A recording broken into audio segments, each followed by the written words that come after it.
Fakkiin qabadee tolu keessa kuni kan Oromoo Qilxuuti. Fakkii Oromoo Qilxuu irraa jalqaba jechuudha. Jeneraal Taaddasaa Birruu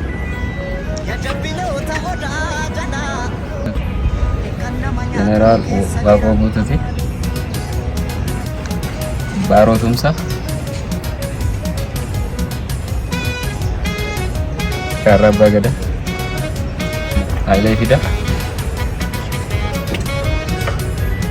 Magarsaa Barii Jaarjaatanii yaadu walumaa irratti fakkii baay'ee yaaddoo jechuun baay'ee gadda cimaa natti dhaga'ame Hacaaluu of keessa dhabuu keenya Hacaaluu Hundeessaati. Akkuma irratti immoo egaa goota koo kana hedduu dinqisiifadhuu fi hedduu jaaladhuudha. Jawaar Mohaammed qabsaa'aa ilmaan Oromoo ilmaan biyya kana sun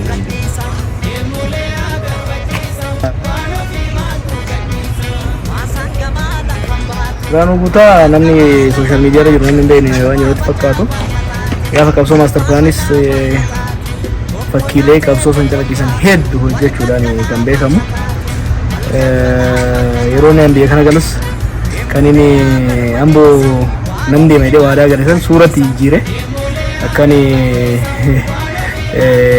waadaan galisan akkan irraanfanne warra godhe keessaa hidhamuu dura ji'oota muraasa dura suuraalee kana akka hojjechuu barbaadu natti hime. Akkasuma eegalee hojii san sun jidduutti hin dhaabin hojii san xumuree amma immoo gara inni dhaaboo fide warra qabsoo kanaafis aartii Oromootiinis uummata guddaa gumaachaa jirudha. Artistoonni keenya jajjabeeffamuu qabu, deeggaramuu qabu. Seenaa keenyas, aadaa keenyas, afaan keenyas, eenyummaa keenyas akka guddifnuuf qabsoo keenya akka cimsinuuf waan gargaaraniif jajjabeeffamuu qabu. Gama keenya jabaatu si jedha eegalee.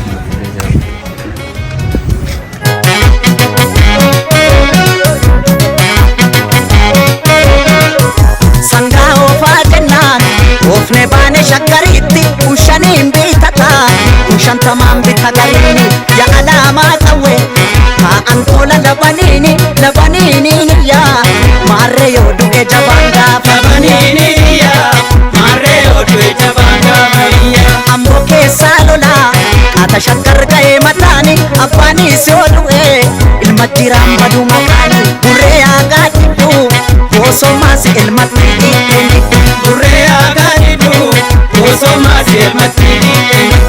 Yandaan koo nuugi jimaatu imimmaan koo turii shitaa ta'u. Yandaan koo nuugi jimaatu imimmaan koo turii shitaa ta'u. Amboo gubbaa yaabaadha goodarree yaabaadha goodarree wallaggarraan yaabaadha goodarree arsi gubbaa yaabaadha goodarree yaabaadha goodarree sololoorraan yaabaadha goodarree sumabbiin koo yaabala go pare yaabala go